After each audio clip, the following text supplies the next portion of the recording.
hear everybody in good cheer today. I understand it's a big day, so while it's important we do justice to the good papers, I am keen to keep us moving through, and also my own chairing to be one that allows for efficiency. So that's good. I wonder if we could start with joining me, please, with the opening karakia. Te taua mai ronga, te taua mai raro, te taua mai roto, te taua mai waho, kia tau ai te mauri tū, te mauri ora, ki te katoa, hoi e, hui e, tāki e. Thank you for that. Right, apologies. Looks like we've got a good full muster here, Carolyn. Thank you very much, and others. It's great to have you here as well. Look, I just encourage everybody to participate. You're most welcome to. So no apologies. Is there any matters coming up that people need to note their interests for? I don't think there's anything on it that seems to, I would be surprised if attracted any of those. I haven't been informed, Carolyn, of anybody requesting to talk in public forum. Announcements by the Mayor, including notification of minor matters not on the agenda. Thank you. Announcements by management, Louise, or Caroline, whoever. No, there's no announcements. That's good. Confirmation of the minutes, 14 June. I'll move from the chair. We take those as a true and correct record. Does anybody want to? Sorry, do I have a seconder? Thank you, Sally. Is there any matters of accuracy or correction people need to raise on those? Meeting, right? Thank you for the good hard work on that one, Carolyn. I'll put the motion. All those in favour, please say aye. Aye. Those against, it's carried. Thank you.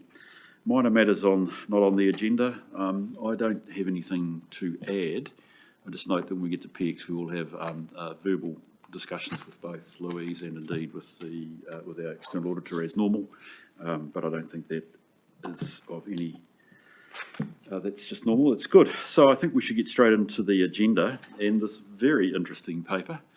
With an exciting project in the form of what I walked through the middle of. I think it's just, am I right? It's just over here. I walked through the middle of it to get here. I thought I might have got stopped by being allowed to walk through, but I didn't have my high vis on. But anyway, that's no worry. So the Civic Precinct. Now, sorry, it's Darren, is that right? Yep. Brilliant to have you here, Darren. Thank you for that. I understand you're doing the hard yards here. So very open to your lead on the paper, and I'll let you kick off, please. Morena koutou. I'm very pleased to be here to talk about the next steps for the Civic Precinct and particularly the procurement. So usually a procurement plan is something that is an operational document for us to go out and make sure that we are getting the right products and services to support the projects that we're doing. But because of the sheer scale and importance and nature of this particular project and the value of the contract that's likely to be let in the new year, I think it was really important to add this extra layer of transparency to what we are doing, and for you as a mixture of elected members and the Audit Risk Committee to see what we are intending to do and to have a high level of assurance, and also discuss some of the salient points within the paper as well. So you've got that higher level of assurance. Essentially what we're doing for this particular project is the sort of 2 to 2.5 step procurement approach. So what we do is we go out to market as a request for interest. That allows us for the construction market to come and basically present their best efforts to us, but without price. So we're looking at what their methodology will be, what their track record will be, and what they're going to do for our community. What benefits will we get by having them doing the work of this value? So that's very much within the broader outcomes segment of this thing that we're aiming to do. And we can be very specific around what those broader outcomes look like, but we need to give that happen in negotiations. We actually want to see what the teams will provide us. What innovative ways have they done business across New Zealand that can actually add benefit to our community? So we've written a broader outcome strategy that talks very much to what we need within the Hawke's Bay and Napier, particularly around working with our Manawhenua partners and adding jobs to our market as well, and making sure that the money is spent here. So we've built that in within our broader outcomes process. Once we've shortlisted from the ROI, we then go to what is called an interactive period. So that shortlisted group get full access to our design team. So basically, so they can put forward the best possible tender that they can with the right level of information.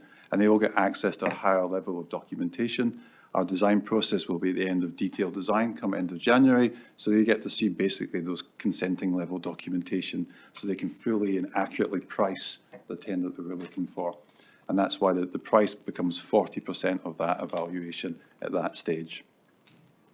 How will we keep you as elected members informed about how we're going? There is a balancing act here. We want to make sure that you have the full information that you can, while there's a high level of probity and a high level of financial sensitivity around those tenders as well. So our plan is we'll give you an update about how that shortlisting is going at the next Audit and Risk Committee, so you've got sight of what's going on. Also to give you a high level assurance that once we shortlist, that has to be endorsed by our independent programme board before that decision is made by the tender evaluation team.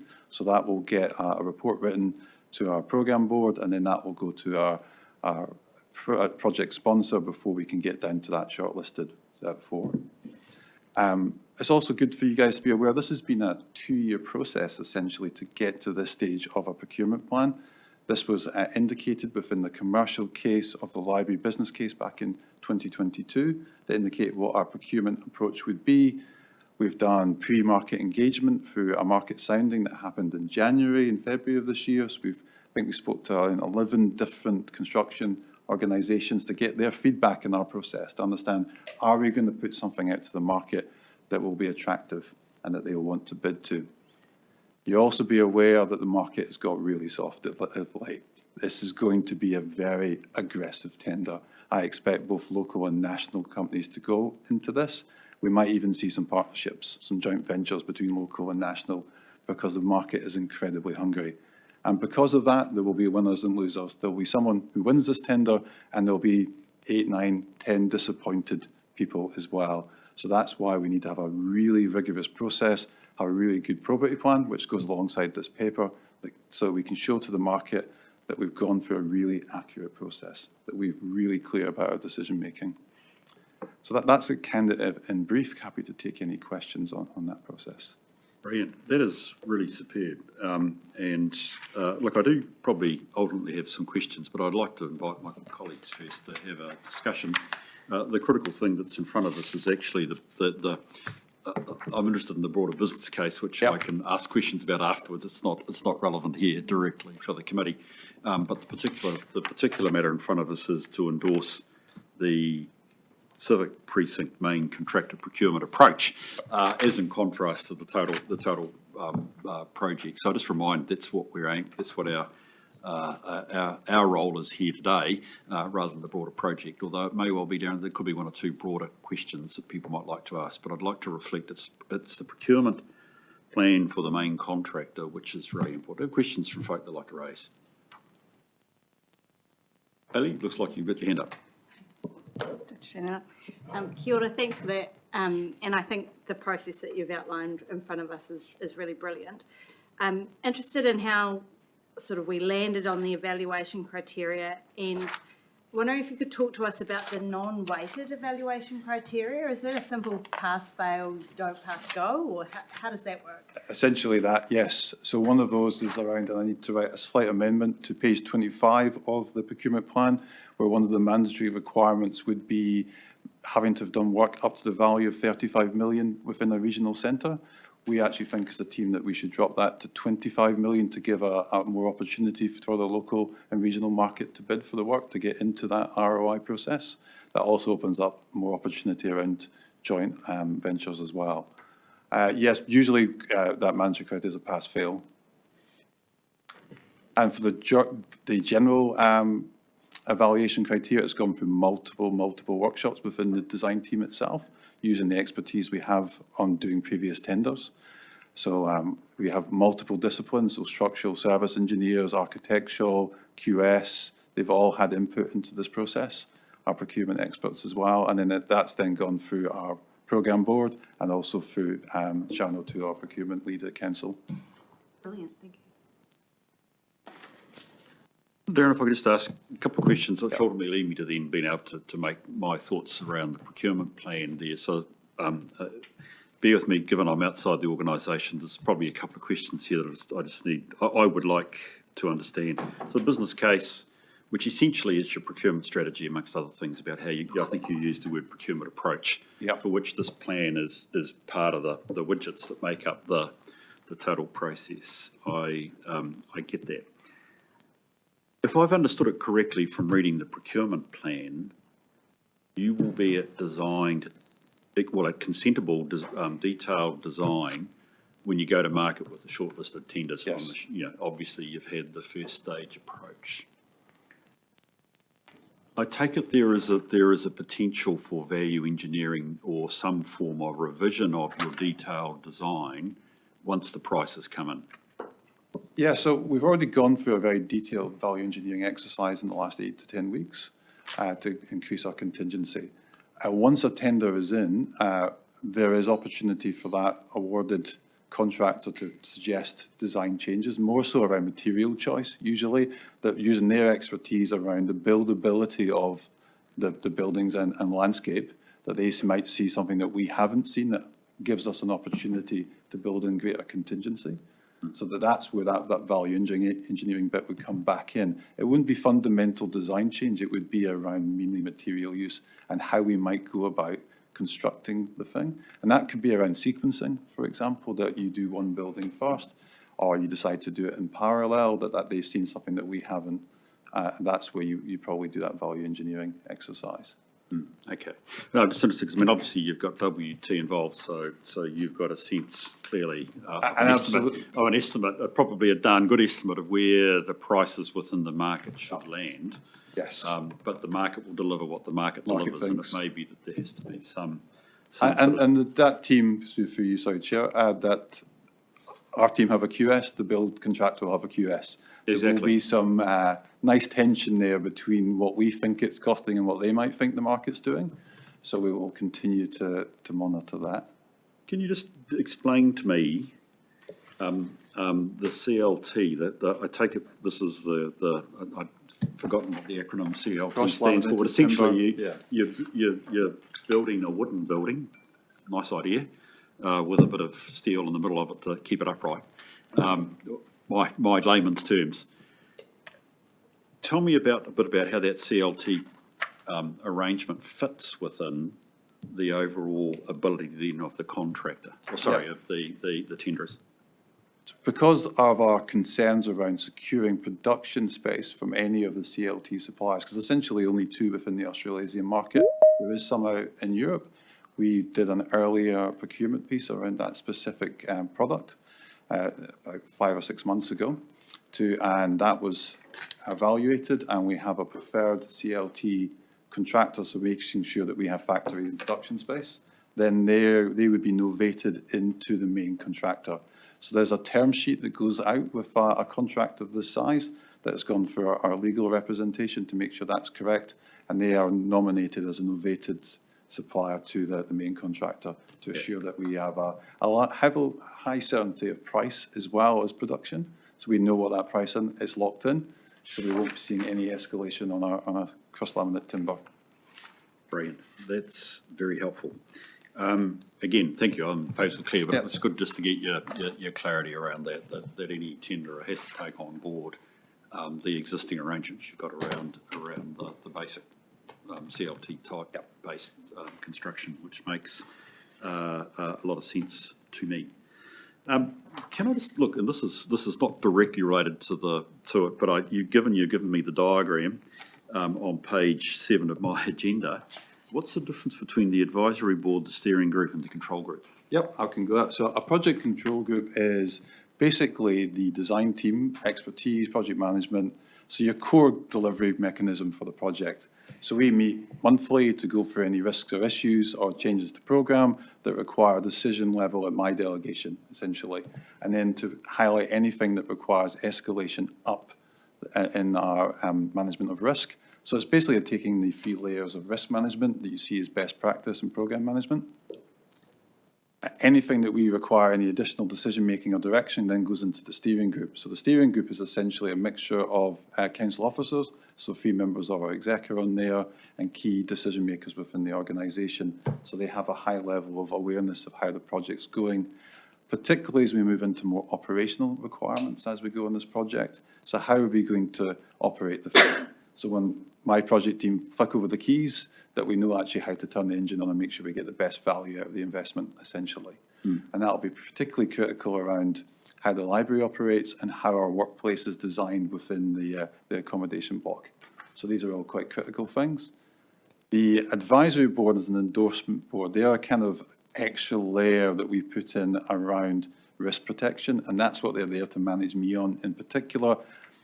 And it will be a lot around the main contract. So anything around using contingency or any variations coming out of our main contractor would have to go in front of the programme board so they can give me direction or endorsement or any decision making, particularly any risks, and then that would go back out either up to audit and risk here or to the exec, depending on the value of that. I've been very clear with elected members, we will not be coming back for any extra funding, so we need to make sure we're managing this budget as hard as we can. So these extra layers of protection is very useful. Oh, look, that's helpful, and thank you for taking that time, because I think actually, again, as a risk committee, it's good to know in effect, the controls that you've got around it. Look, and it's almost a personal question here. Jess, where does the SRO fit into this? Where does the SRO fit into, which is, I think, is your designation under this, where does that fit within this diagram? And what's your responsibility? Because I'm aware of SROs out of central government, but we're talking local government here. So what if you just explain that, please? It's probably a language thing. So often big projects, a project sponsor is known as the senior responsible officer. Yeah. And because this is a programme of work, sorry, Jess, I'm answering your question. Because it's a programme of works and not just a single standalone project, we've designated Jess as the senior responsible officer. So my question is, where does this fit within the diagram? It should be above the project control group. Right, okay. Yeah, so the project control group is working to you, Jess? That's right. Okay, brilliant. And you've got the capacity with the steering group and the advisory group to confer to and endorse decisions, which is great. Okay, that's superb. So look, Scott, folk, I've asked lots of questions, clarification questions. You got any other questions? You got Kirsten? Thank you, through the chair, and this is actually to the chair. Oh, thank you. Yeah, sorry. So I went too aggressive, sorry. No, not at all.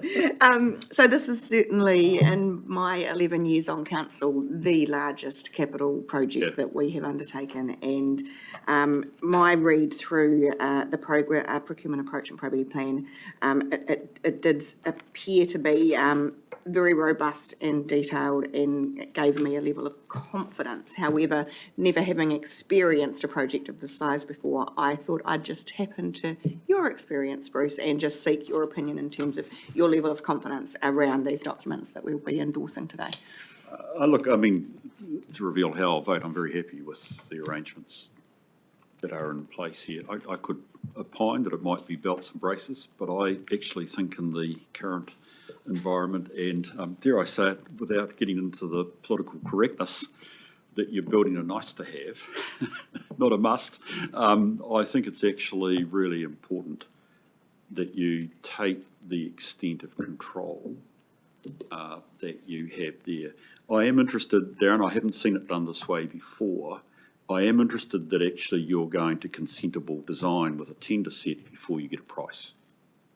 So we'll have a price at 90% design. Yeah, but I think all I'm concerned about is actually, and I think you probably will tell me you've had this, but you've talked about sequencing and what have you. I want to use the word buildability. So detailed design, I want to know that I have got a buildable solution, not just a nice set of drawings. And so that's my concern, is that when you get the contract, the tenders in, you could be faced with some fundamental decisions. If the market says or raises questions around buildability and they want to price that in. So that's the only thing that that's probably when I was reading the papers, Kirsten, from my experience, I would be just recognising there's a risk. That risk is always there, by the way. And you're doing a lot of detailed work, a lot of control around it. I think it's just the reality of any project you're doing. But if I was trying to think in my mind at the moment about a risk register, clearly getting that tender position and what the tender has come out with will be interesting. I think the other thing that would concern me, Darren, you're up with a play on this, in fact, you'll be in front of me over this sort of thing. I take your point about an aggressive tender, so I'm very, very grateful that you align that then with the importance of the procurement plan and the probity plan. That's a very good defensive position, because as you said, there will be more disappointed people in this process than there will be happy people, and you want to be comfortable that you've, in that sense, belts embraced it. So hence, to cut to the chase, I'm happy with the procurement plan, and the use of Sean and his team for probity makes a ton of sense. It does reflect, by the way, particularly, and I hear the point about it, and it's good to try and encourage local content, even local success at the head level. Man, we've got to be scrupulous with our interests internally. That's for staff. That's for councillors involved. So I absolutely get that. So the receiving of the tenders is going to be a very it's always the high risk stage in this process. I think from there, and you've indicated again the controls you've got around it, Darren. That's why I'm glad you went through the, at my request, you went through what were all those control groups. The environment up until now, Kirsten, has been difficult to avoid variations in use of contingencies. And is there any more price certainty in the current economic environment and how a contractor would perceive it? I don't know. I mean, these are future risks, which, Darren, again, I'm telling you how to suck eggs here, mate, so apologies in that sense, but that's going to be critical too. Otherwise, looking at it from a councillor and an independent perspective, we've got a problem with the front page, which is actually you'll be coming back to request further funding. Yep. I'm not saying that's wrong or that's invalid, but it's not desirable, I think, in the current environment. Now I'm getting close into the political realm there, which I will pull back from in that sense, Kirsten. But that control is reasonably important. So look, those would be my offerings. My key one being, I'm interested in the way that you've gone to detailed design, then getting a price and actually what might happen as a result. Can I come back on a couple of those points? Yeah, you're welcome to. Yeah. During the market sounding, we asked those 11 contractors around buildability and any things that they saw as concerns in our process and around sequencing to try and get that information early in our design process to make sure that we were foreseeing any issues. And one of them would be around cross-laminate timber and around the level of expertise nationally to deliver that. Basically, it's a two-storey building, so it's not overly complex. Yeah. And we put a lot of work on our engineers to make sure there is a high level of buildability. As part of that procurement panel, we will have an independent from the construction industry to review those documentations to make sure that it's hitting a threshold of buildability and to also challenge the main contractor around what they're saying is buildable or not, to get that level of independent expertise as well. The reason we did the value engineering exercise early in the precinct when we brought all those components together was to build extra contingency. And we gained basically another 3 million of contingency earlier on in the process to make sure that we have a higher level of certainty at that design stage. As you say, we won't know until the tenders are in. That's right, yeah. But our QS is indicating a change to market, a far more stable market than, say, if we'd done this 2 years ago. Yeah. The fluctuation, particularly in steel 2 years ago, was horrendous. The labour market's the labour market. That'll be interesting to see how that is presented in the tenders. But around supply chain, a whole lot better than it was a couple of years ago. So we can get a higher. So yeah, QS is less nervous about that than I'm once bitten, twice shy. One of the big projects I'm involved with went from 19 to $46 million 2 years ago, and that's a value engineering problem. Well, actually, it's a viability of the program problem. And we also are running a second list of value engineering objects that if something happens that we can move to. So there's almost like a secondary design if required around material change that would bring cost down if absolutely necessary. So look, my interest around, but I mean, look, thank you for that, explaining particularly around the buildability, which always interests me. I mean, I mean, it's too late now, but one of the alternate approaches, Kirsten, would have been early contractor involvement. and you've gone a different way, a valid different way, by the way, but it just raises a question. But you've done compensating work around the buildability and also your point about market protection, particularly around your key determined basis of build, which is CLT. So I get that, which is great. And I can also talk to some earlier contractor involvement, particularly around facade, is something that we're looking to do now. Oh, So it's there's working. the facade's a facade. So there's only about 3 companies in the whole of New Zealand that can do a facade of that. So engaging them early Yeah. and looking to innovate them in would be the same things like lift shafts, that kind of stuff. There is some opportunity around gaining that expertise. We've gained a lot of peer review early, again, to make sure that buildability is doable. Yeah, brilliant. Haley? Just a quick question and clarification through you. I didn't quite pick up what percentage of design you said we would be at. Was it 80 or 90? So by the end of this year, we'll be at 90% of detailed design.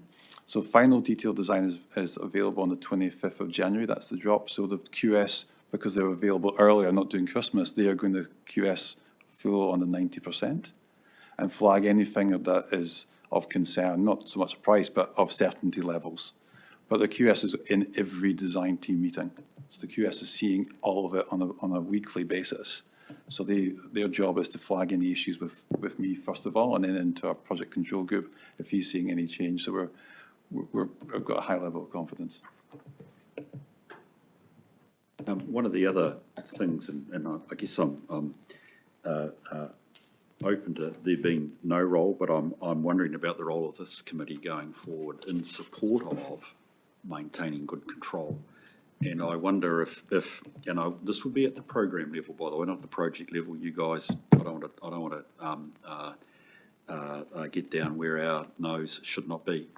But I wonder whether there potentially, and I'm probably looking your way, Jess, there may be value in a quarterly report on program risk in terms of the total delivery, not just the individual components, but at the program level, whether that would be helpful for this committee just to keep its little eye on and make comments. I'll leave that as we're not going to resolve that here. We wouldn't have to resolve that here, but I would just happy make it to circulate the board monthly report on strategic program risk. Happy for that to be circulated. Yeah. And that goes to the elected members, part of the monthly program dashboard that we produce for this program of works. Right. So we can append the strategic risk table to that. That's not a problem. No, that'd be great. Thank you. So, folk, that gets me through my questions. Again, I just want to go back. We're okay. So, is there any particular comment? And it's got to go to the attachments. These amazing set of attachments. We have both the procurement plan and we also have the probity plan based on clearly the template that's been given by Mikhail, but it all makes a lot of sense to me for a bunch of reasons. Is there any particular detail or comment on this that folk would like to make? If that's the case, can we go to the resolution, please? It doesn't appear to be. If we can go to the resolution, which is that we endorse. So I think that's important, committee. If you're going to vote with me, because I'm going to move the motion, we are endorsing the procurement approach. And this is a significant endorsement because it's saying that actually we believe if we do this approach, not only will it give us the best outcome in terms of price, but it will also be the fairest way for the sector and indeed for the community to have confidence. And secondly, we note the probity plan. Well, effectively, I'm probably endorsing the probity plan as well, but I'm happy to note it at this stage. So I'm going to move that. Do I have a seconder? Thank you, Haley. Is there any discussion on the motion? Go for it, Haley. Just to say that I think I really like the approach you've taken. It feels really solid. I think we've balanced out bringing together some really great outcomes for the community with assurance that we're going to be able to deliver this and building in enough wiggle room in there for some value add and enough control that hopefully prices don't overrun. So overall, it feels a really balanced approach. Thank you, Haley.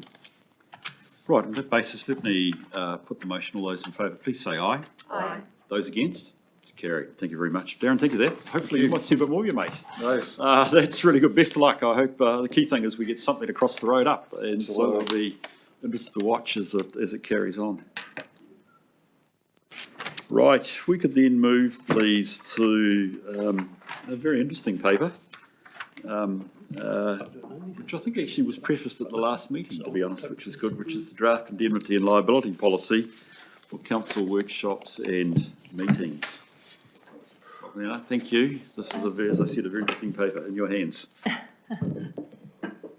Kia ora koutou. Through the chair, the purpose of this report is to provide the committee an opportunity to review and input into the draft indemnity and liability policy for council workshops and meetings. It aims to address some of the risks, some of Napier City Council's risks by live streaming meetings and making workshops open to the public and publishing recordings online. And I'm happy to take questions. Thank you. Appreciate that. A new world, if you're old like me.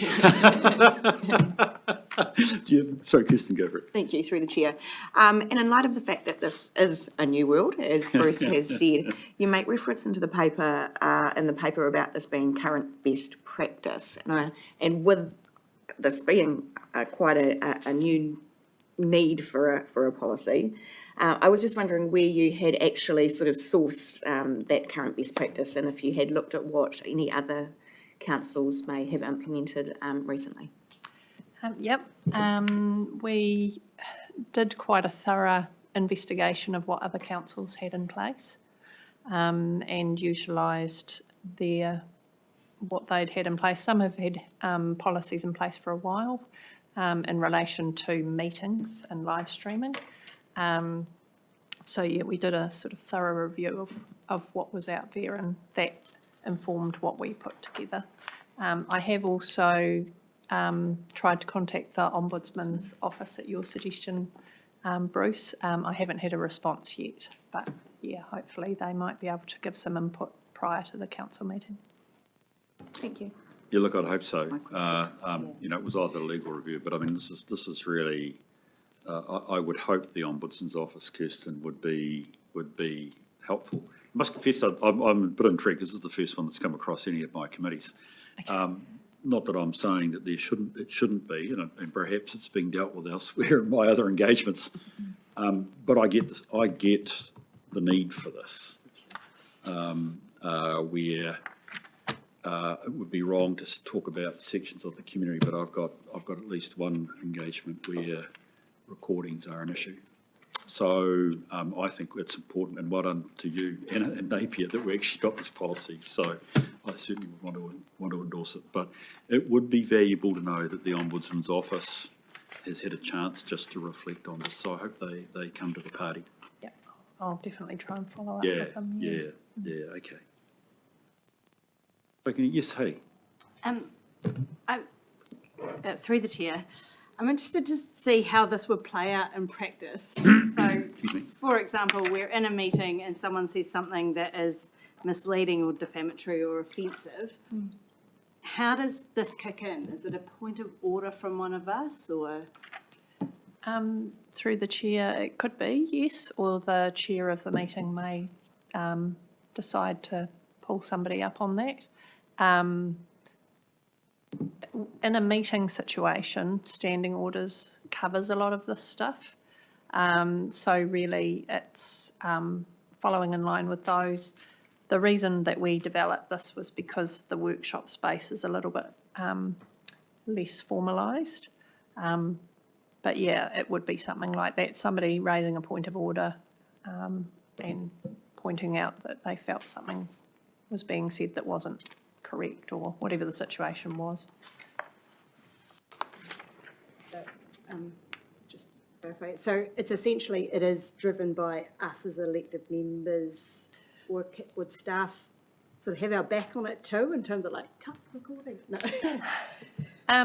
Well, generally it would be the chair's discretion, but yes, certainly if an officer, the officer responsible for the committee, or whoever's in a workshop at a senior level, it can have a conversation with the chair to just say maybe that's out of line. And then if it's a recording, the policy talks about how we can deal with that. So instead of releasing that into an open forum, we can maybe take out the part that's not appropriate. That's what this policy covers. For a live stream, it would have to be dealt with in a different way. I think the way I read it, Hayley, was, and thank you for your comments, because I agree with you, is actually the issue of live matters coming to a committee or a council is real now. There's nothing new in that. A member of the public could go AWOL and we could have trouble, and as you said, standing orders, etc., exist now. I actually always think it's quite good to practice what you would do in those situations. Kirsten, I'm sure you chair a lot here. You know what you would do. There must be some routine around this. This is actually that safety net for us, isn't it? That actually, if we're going, as we live stream, as we keep an electronic record, what responsibility or not are we going to take in relationship to what we record? So I think that's why it's important to have this. But the question of what do we do now? It's an extent risk now. What would we do? I'm glad public don't tend to come to audit and risk committees, so I would be hesitant to say that I'm an expert in that area. But yeah, that's already an existing risk. Any other comments folk would like to make? Good. Well, look, I think it's useful. We're going to endorse it. I would. No pressure. It's really the pressure on the Ombudsman's office, but I would be keen to see that as this goes to council, that you've got a level of, I guess, support is really the word I'm after, or comment from the Ombudsman's office. Sally, were you about to? Oh, sorry, Mr. Chair. No, I was even wanting to go as far and with a political lens across it, to perhaps amend the motion that we make today to actually include a C, that we, direct staff to send a copy to the Ombudsman's office and to seek support of the proposed policy. Yep. I think it's a really important point. It's indicative of what often happens at local government when these directives come. And I'd like to support the work that our staff have done around it. I think it's actually a really great policy. I see it as iterative as well, as we put it into practice, what may need to change into the future and keeping abreast of that. But yeah, I'd like us to show that level of support, I think, for our staff and actually include that in our resolution. So you might just be prepared, if you're going to move the motion for me, give me a suggested additional words. Anna, what is the normal review cycle for policies? Just put in what we see. 3 years, I think it is. Yeah. Is this one where we should perhaps have a tighter review cycle?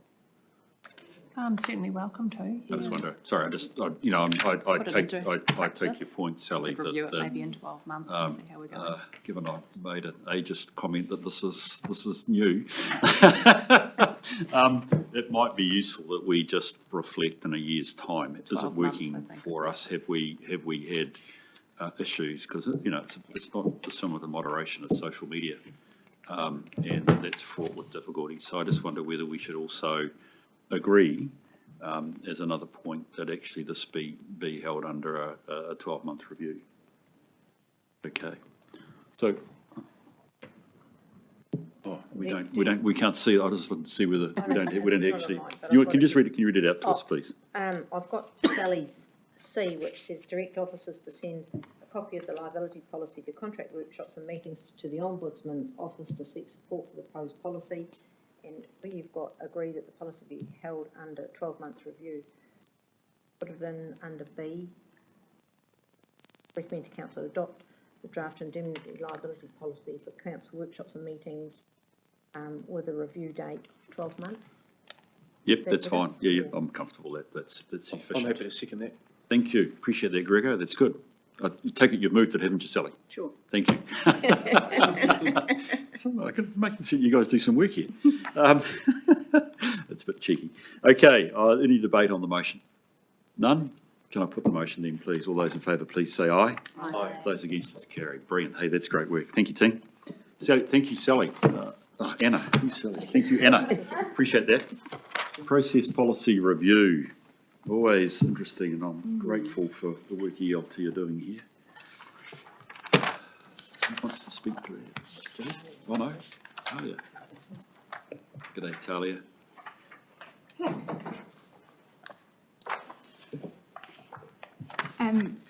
So JJ has put this paper together. JJ is doing a really good job with policies, which really could be a full-time job. So she is finding time to fit it in around your day job as well. I do just note one correction to be made to the paper under 3.3. It does say since May 19 policy reviews have been done.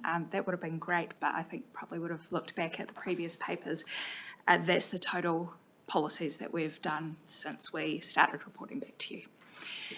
So I believe that's 6 extras since the last report that we reported to you in June. Other than that, I'll take the paper as read. Brilliant. Comments, questions for Talia? Yes, Sally? Thank you, through you, Mr. Chair, and more of a comment and a request, actually. I think it's really helpful to see it feels like we're kind of building the plane as we fly it when it comes to putting together the process. So I'm really interested in our team being able to deliver it to us at the next meeting, perhaps some clarity around the review system. I know, there's a comment in here about how helpful it is for this to be being discussed at ELT level, that conversation is really helpful in, landing on a policy before it comes to us. So I'm just really interested in just getting that clarity and wondering if that can be provided to us at the next meeting as to exactly what the process. The workflow. Yeah, the workflow looks like. Yep. Yeah. And I suspect, Talia, that would also reflect, I look at again, with gratefulness to ELT and their focus on this. There are 5 that are being focused on by ELT, but I think probably similar to that, as a build on to your suggestion, Sally, why are they the focus? I mean, having them probably makes good sense, but actually what don't we have is to some extent a wee bit of the question. It is good to have the list down there because they're all darn important ones. So I'm not being critical, but just to get that overview would be helpful. Brilliant. So I must admit, what's a key account management policy? Sorry, can I ask that? Is that? Sounds like a consultant's. We're in a consultancy here. What is a key account management policy? Oh, right, Russell. Thank you. Oh, I'm going to different areas of the council more than I anticipated. I don't know how this is going. Oh, yeah. Key account manager is a system that we've had running for a couple of years now. It is around assisting our major developers in interacting with key parts of council and helping them, because we were finding that they were trying to touch different parts of our council and not getting a timely process through some of the developments. So we've created this process and this policies to help clarify those roles with the group. And good. Yep. Oh, it makes sense actually, yeah, and certainly ensuring that we're not siloed or Correct, make it difficult on the inside. Okay. Just improving that level of service. Authority delegation. Okay. Great. Look at that. You've already started my why are we doing this one. That's brilliant. Thank you for that, Russell. That's great. Right. Any other questions, comments at this point? Yes, David. I just wonder if we need to build in a timeline. I guess I understand the pressures that exist, but in terms of our planning, it would be good to have an indication of timeline and I guess just a little bit of a target there, and understand that those pressures will change from time to time. But yeah. I wonder, David, if you're comfortable, we leave that to the next report when we get an overview of the system. I mean, we say here 102 policies, 8 withdrawn, 26 are current, and 70 are coming up for and due for review. It would be useful in terms of the program to know how long. So I think if that's okay with you, David, I'd like to suggest that just gets built into the nature of the next report to our subsequent committee, which would be great. Thank you for that. Any other thoughts, folk? We move to the recommendation, which is we receive the report. Have a mover and a seconder, please. Thanks, David. Thank you, Kirsten. Put the motion. All those in favour, please say aye. Aye. Those against? It's carried. Talia, please pass my thanks on to JJ. You've put a good, note out. She's doing a hard, a lot on her plate and is pushing this through. So clearly key for ELT to have a person like that doing the hard yards. Could you pass on our appreciation that we're having this attention to detail, and given ELT are here, well, if I can pass my appreciation directly onto you as well, that's great. Thank you very much. Probably you feel like it's a thankless task, but it's actually a really important one. Okay, procurement and contract management improvement plan. Sharon.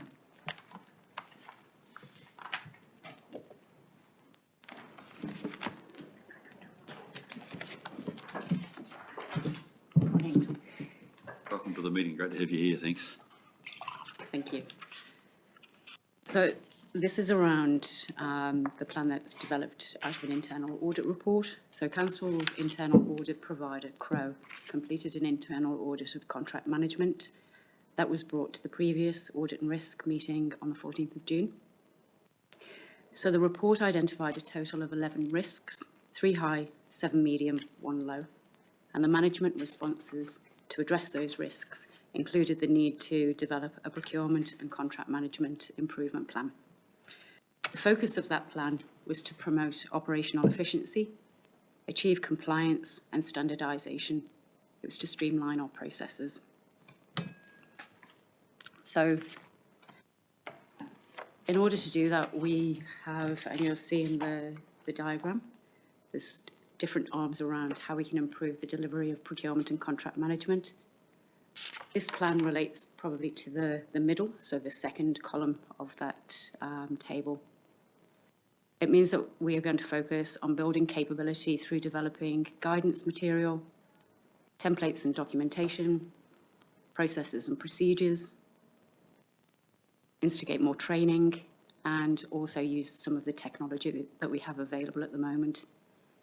And the initiatives to address these have been split into individual work streams, so we've tried to take a project approach to help delivery. And those work streams include, as I've mentioned, guidance, templates, processes, training and technology. The intent is to have that plan delivered within the next 6 to 12 months, so 6 to 9 months. There is some flex in those dates at the moment, and that reflects the need for the team to also focus on delivery, which is a key component and a key focus currently. These are all designed to help streamline some of that work on delivery and to support the initiatives. There's a governance group that's been established that's called the Project Business Improvement Governance Group, and that's got 4 members within there, just to ensure that the work remains integrated with some of the other initiatives that are happening across council at the moment. Any questions? Thank you for that. That's really interesting. Strong supporter of the process, so it's great. Folk, do questions or comments for Sharon? No? So just to be clear, because I love a diagram, and I just want a wee bit of clarity around the diagrams. So the top diagram on page 21, it's 1, 2, 3, there's 6 boxes there. That's the total program you're implementing around putting in our project and contract management improvement plan, correct? Right, so things like delegations as well as insurance, though, all those sorts of things are part of your total project. Okay, that's cool. And you're saying this is a 6 to 9 month process? Yes. Brilliant, okay. I'm always interested, so it all makes sense, and I'd say go make hay while the sun shines. I think the question I'd be is, what are the risks that we don't do this in 6 to 9 months? What are the risks that we put a lot of effort in but it doesn't deliver? So what's the risk profile like for this project? That's what I'd be interested to know. So currently there's a lot of work to do. There's also a lot of delivery to do. So balancing those things is a challenge. Within each one of those work streams, there are multiple deliverables. What we're going through with the governance group at the moment, the steering group, is on how we prioritise those deliverables to make sure that we've got the things we need first developed first. So that includes, as an example, We're currently looking at our construction contracts and developing some improved templates for that and RFT documents, because we acknowledge within the delivery space, we have a lot in design currently, and there's a bow wave of construction and infrastructure projects coming through. Yeah. So I think there is a risk that the entire quantum will be challenging to deliver in that 9-month timeframe, but I'm confident that the priority areas will be delivered. Brilliant. So look, just, I was trying to scroll down as you're speaking, and perhaps I've missed it. You said this is under the guise of the Business Improvement Governance Group. Have I got that right? Yes, so there was a governance group recommended. What we've now done within the organisation is combined 3 areas of delivery improvements under one governance group to make sure that those stay aligned, and this is a component of that. Brilliant. Oh, that's great to know. That gives me great encouragement.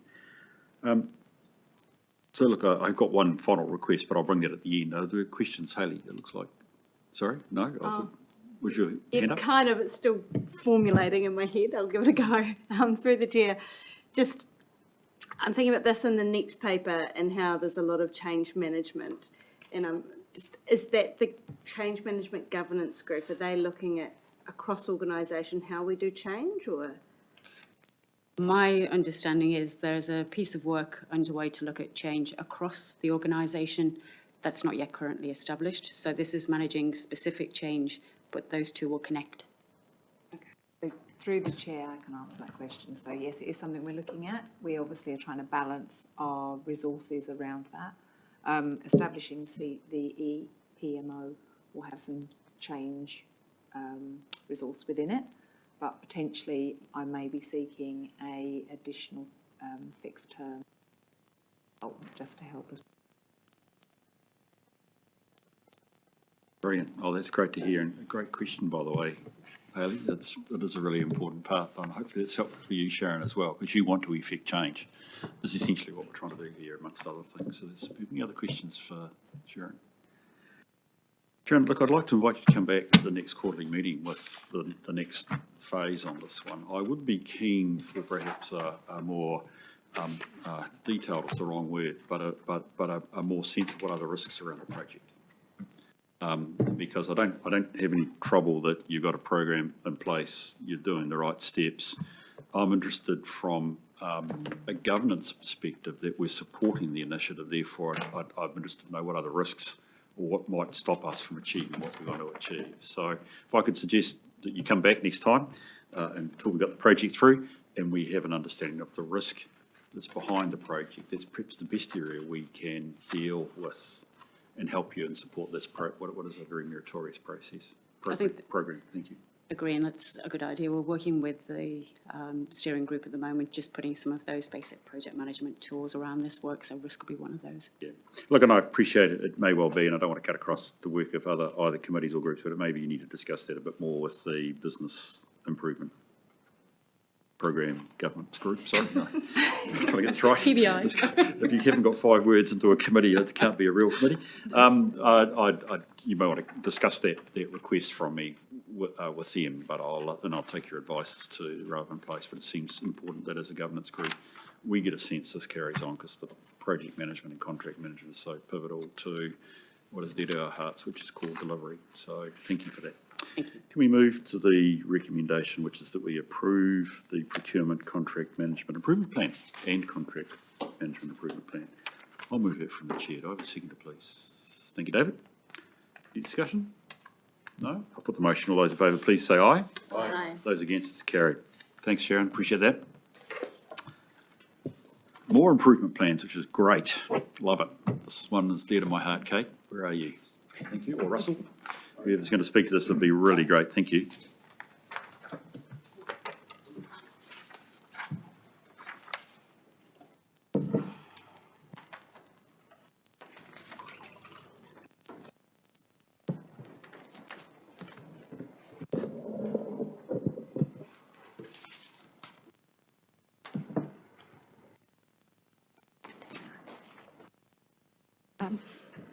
Good morning, everyone.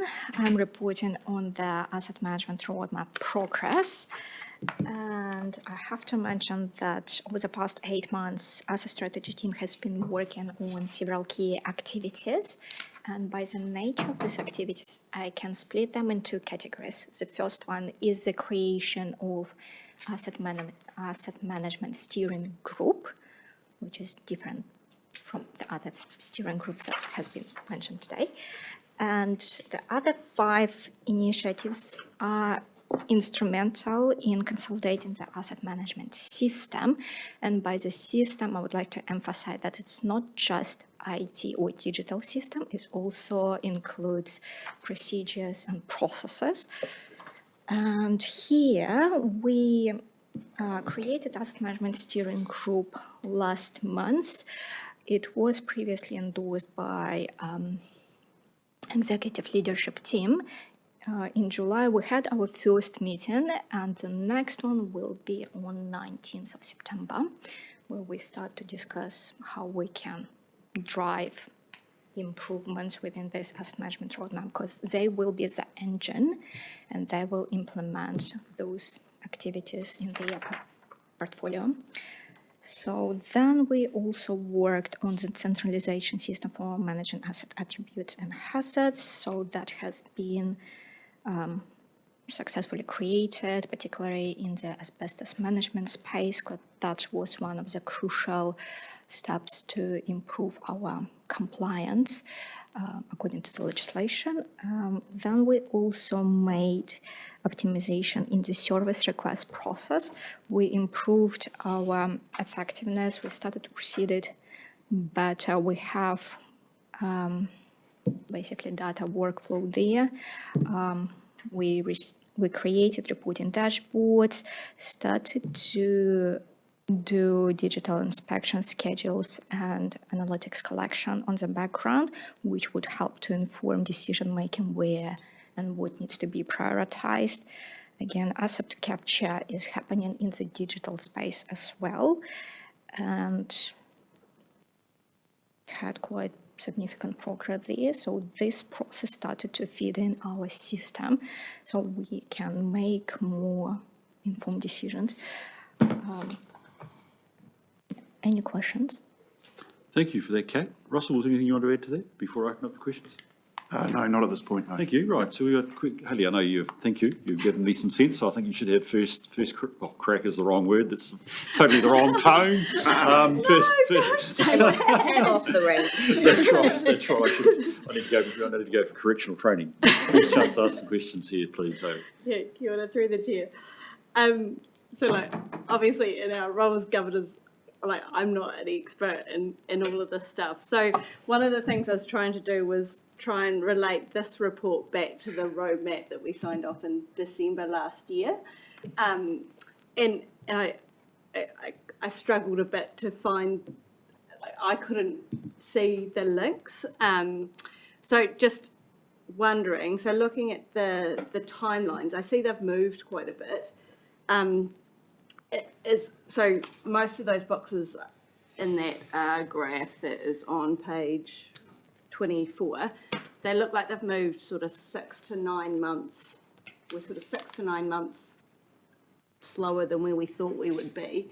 Can you speak to, is that resourcing? Yep, sure. So this delay was primarily due to availability and capacity of the team, because previously we identified that we can allocate no more than 10% towards the improvements, because improvements is going on top of our BAU, and we had quite busy previous 9 months, and we were allocated the majority of our resources to the delivery of LTP and planning. So at the same time, our team was working on how we can free up our time at the same period, and like service request process, that was one of the quick wins that we had, because we saved quite significant amount of hours just for that process, because again, our asset managers and activity managers heavily involved in the service request process, because it's quite important for us to stay in touch with the community, hear them. And we had about 234 hours savings across 6 teams. Yes, so again, because of the fact that we are closer to the community, number inquiries are growing, and we simply can accommodate more inquiries, not generate backlog, and that's a win. So if I can put monetary value against those time savings, that would be about 12,200 per week, which is equals to 637,000 per year of OPEX. Just carrying on that line of thinking, so this new timeline, are we feeling like that's a bit more realistic? So, yeah. Yeah. Excuse me. Yeah, there's, it's quite a small team that Kate has, and they get asked to do quite a bit. And a lot of the stuff that's been consumed is around that asbestos, setting up an asbestos survey, that they're using the same resources. So there's some, I know there's some things that have distracted the team from this timeline, but this is our best guess, and hopefully, without another distracting big piece of work, which is always the risk, I guess, to any program. So, yeah. And just to give a feel on the size of the asbestos management project, there is about 496 buildings, and we are collating data and integrating that in the system. Thank you. Sorry, Sally, I think Katie might have a couple, or you okay? Oh, yeah, I do have Sally? a couple more, but if Sally's got. Oh, I'm happy for you to continue. Continue down your line, please. Okay. Thank you. I'll just pull up my questions. So, going back to our original plan, I looked, there was 2 deliverables that it said that we had to do at the start. So there was the asset management system framework diagrams and the asset management system overview. Where are we at with those?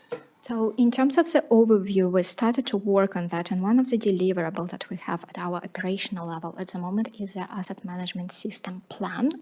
So we created it for the first time ever, and we are taking more proactive approach on what changes needs to be made, what systems already include, but it's more important, what hasn't been included before. And that's why that connection to the digital schedules and work with DEPA, collating information and allowing that data inflow to be directly into the system and not rely on the manual transition was quite important. Have I answered your question or not really? Maybe. So my understanding of reading it, that was we were going to map out the asset management system, and that it was acknowledged that it would be a living document. Yeah. And stuff. Do we have a draft of that map? No, we don't have that draft at that particular level, but that's something that us management steering group can continue to work on. And the work that my team has done basically enables that to happen. So that work still will be in progress, and that's one of the reasons why we have that review timelines, because we have created asset management steering group recently, and they need to be on board. This group is further than just infrastructure team. It also includes DEPA, community services and corporate services. So we will need to work together on that review. Through the chair, I don't know whether I'm going to help or not. I think what Kate's trying to explain is, as we've gone into it, we realise that our asset information is quite different in different teams. And so rather than produce something for one team, we want to have an organisational one. In order to do that, we have to do step 5. So the team are at the moment trying to actually have consistent approaches to the way that we look at our assets and have the data, which will then mean we can roll up to deliver what you're asking for, Councillor Brown. And it will be, what you should see is a far more comprehensive thing than something just out of infrastructure. We want to get more strategic in the way that we manage our assets. Our systems are not consistent, we've talked about that before, and our use of various different project management processes varies. We've made a commitment to using Cycle, and we're working hard to make sure all of the data goes into that. Once that's into that system, we may be in a better position to actually produce reports in a consistent manner, which are organisational rather than team-based. And just to add to that, so yeah, thank you, Louise. I think Kate's being a bit hard on herself. She's quite the perfectionist in the area. So there is a draft. It's just not a council-wide one. It's one trying to, and obviously it's very infrastructure focused, but it's got to bring in those other aspects of our activities. So yeah, and that's what that strategic, that focus group will help develop as a corporate-wide one. So yeah. I suppose what I'm trying to reconcile in my head is this document says don't do anything else until you've done those two. And then we're saying we're going to do step 5 first. Yeah, so going through the chair, I think the reality is we recognise that they were aspirational, but we can give you something, but you don't want something that's full of inaccurate and poor data. Oh, I'm not worried that I see it. I'm just worried. I'm just trying to. We see it. Rationale. Yeah. So we endorse this as a strategic approach to change management, and what I'm hearing is we're doing something slightly different. So just the. We'll still get that, but we just want to give you something that's meaningful. And then. Yeah. Okay. Thank you, Haley. Sally? Thank you through the chair, and actually really helpful questions, Hayley. I think, when I read through this, I was wondering along similar lines to you. So your explanation is really helpful, Louise, and it kind of brings me to the point of it's taken us 8 months to get a steering group underway. I was the member last meeting that asked for this paper to come to us as an update, as a high priority for us from a governance perspective, from a risk perspective. I guess the question for ELT or for you, Louise, would be: is this program of work, or is this project sitting at the right level, sitting under or within the right directorate? Being cognizant of the fact that it does actually bring in those other departments rather than just infrastructure purely. How confident are you that that's sitting at the right place within our organisation to be able to feed back the information that we need? I'm confident, and I think, if I'm right, Funas is actually the program sponsor. So it's a cross-organisational sponsorship. So, yeah. Thank you. I guess what I'm really interested in is where does the rubber meet the road on this for us, and how is it going to inform us to be able to help guide you guys in your operational work, and understanding that the flexible membership of that steering group is probably really helpful to us to give us an idea of who's got visibility and who's contributing at your guys' level as well to the prioritisation and the setup of the system that will be running ongoing. So just a comment. Is the now this is part of the Business Improvement Program Governance Group, Rob? So at this stage, it's not part of the EPMO, because at the moment, the EPMO, we're just trying to get that up and running, and it would be appropriate for this in future, possibly, but at this stage, it was important to set up and get this moving because we know it's a priority. So we've tried to set it up around the principles of EPMO, hence why the team, a large constituents of the work comes out of infrastructure, but the program director or the program sponsor for this doesn't sit in infrastructure. Oh, right. Sorry, I perhaps have taken a broader remit of that group than I thought, which I thought might be looking at total. Just on that though, it doesn't, it can quite easily be treated as a project. It's got change in it. It's got, milestone, and there's no reason why we can't add that into that EPMO in the future. Yep.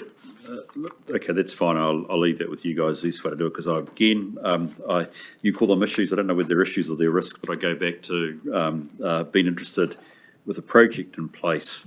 What's going to be the challenges or the uncertainties about seeing it through to its successful conclusion? Probably resourcing is one of our biggest challenges. Yes, yeah, no, I get that. That's why. There's many important. I know that. Yeah. Russell, I did want to give you one aspirational question. we're sitting here in, let's say, December 2026. And we're interested in the infrastructure strategy that is going to go into our 2027-37 LTP.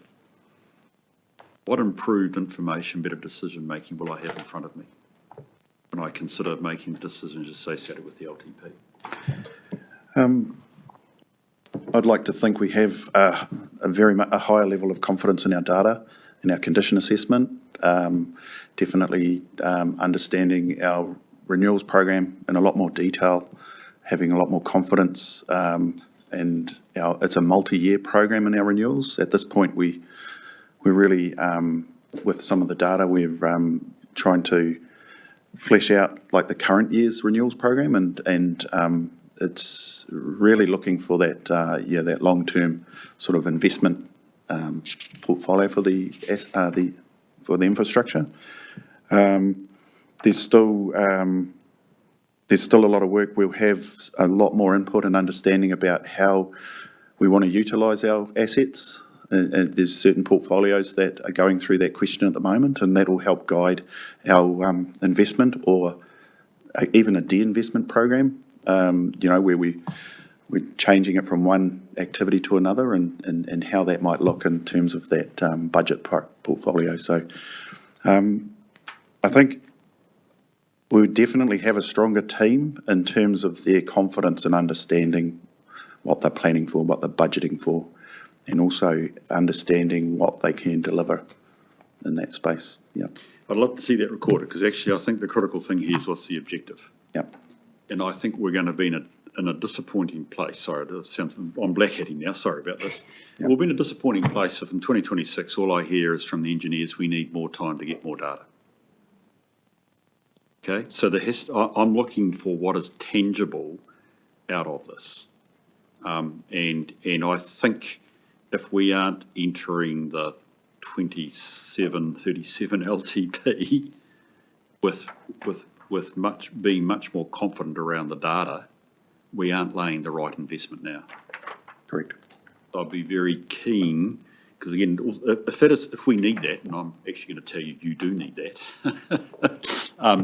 that starts to drive my thinking around the risks, the resource allocation, the importance of the change management.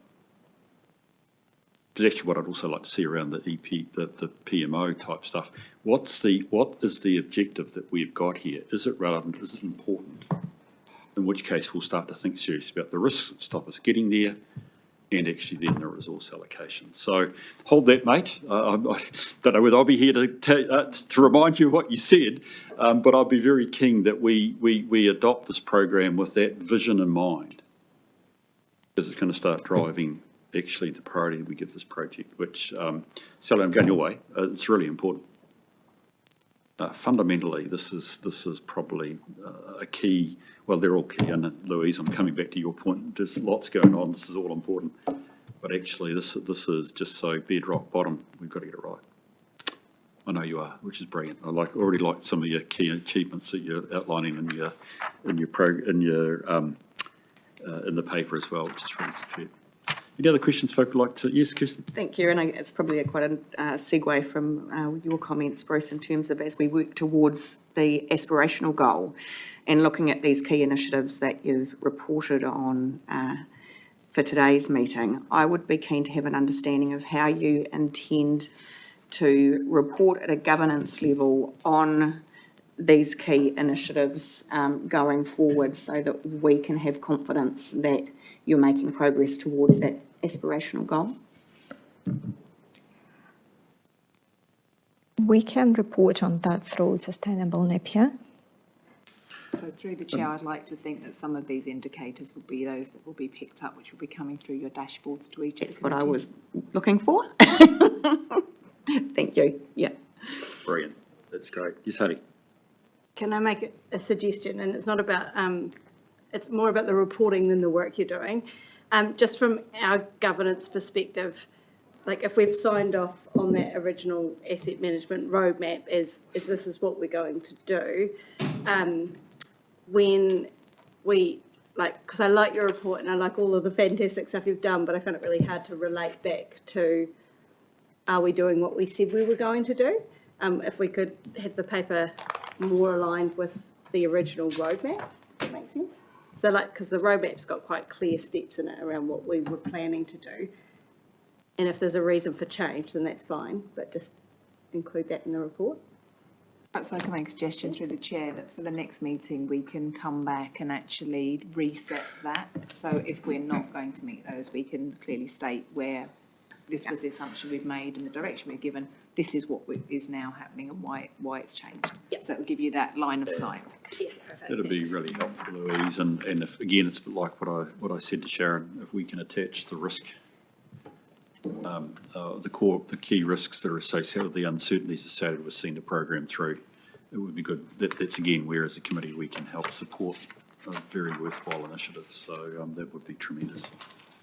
Thank you for that. Thank you all for your contribution. It's really helpful. So look, our role is to receive the update on progress and endorse the continued implementation of the asset management roadmap. Do I have a mover and a seconder for that? Thank you, Kirsten. Thank you, Sally. Any debate on the motion? Thank you for all the useful suggestions and indeed the commitment to future reporting. That's wonderful. I'll put the motion. All those in favour, please say aye. Aye. Those against, it's carried. Thank you, you guys. Appreciate that. So we have the Mayor's and the Chief Executive's expenditure. Our front page test, Kirsten.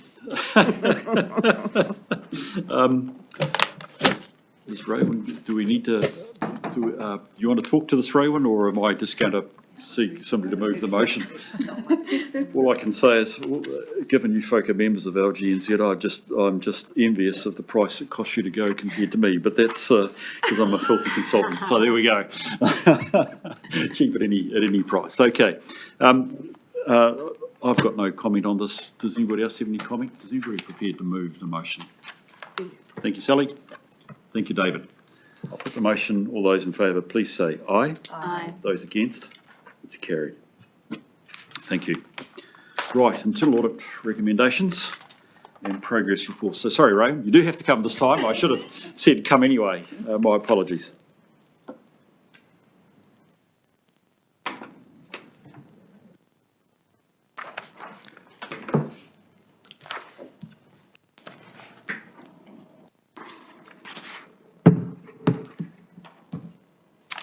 Good morning, all.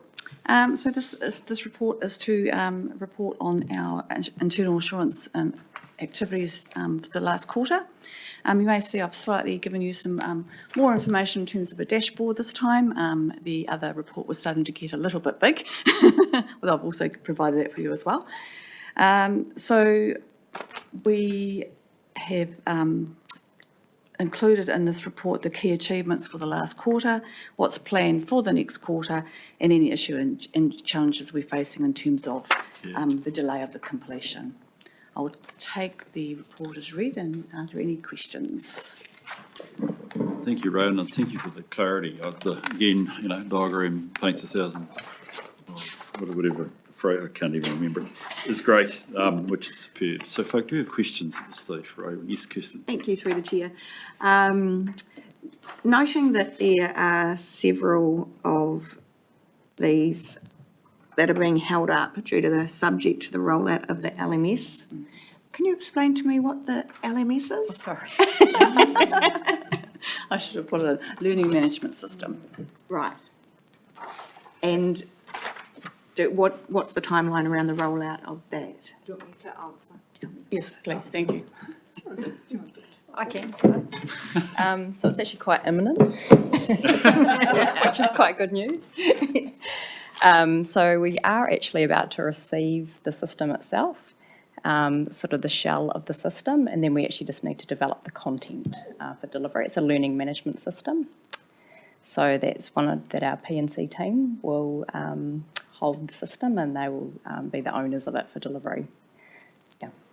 So probably within the next quarter, but the change program that we've had underway in our P&C team has just caused a little bit of further delay just in the delivery of that. Thank you for that. Okay. Any other questions, Kirsten? Not at this stage. Thank you, through the chair. Along the same lines, So you said that the P&C team would be creating the content and I guess I'm assuming kind of like training or learning modules. That's right. So how long until we will actually see the effect of the learning management system reflected in our reporting? So we had initially thought that the rollout, we would be ready to implement and sort of launch the learning management system in October. But I think that we probably have between a 3 and 6 month delay. But so I think that we will be ready to launch and at least be ready to use it for onboarding and inductions and for records management. So that's had some impact on the records management internal audit aspect of this, probably within the next 6 months. So in that first quarter of the next calendar year.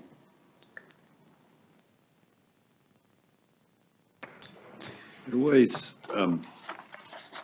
Raywin, makes me think about when we're looking for improvement, we still have to deal with the existing condition.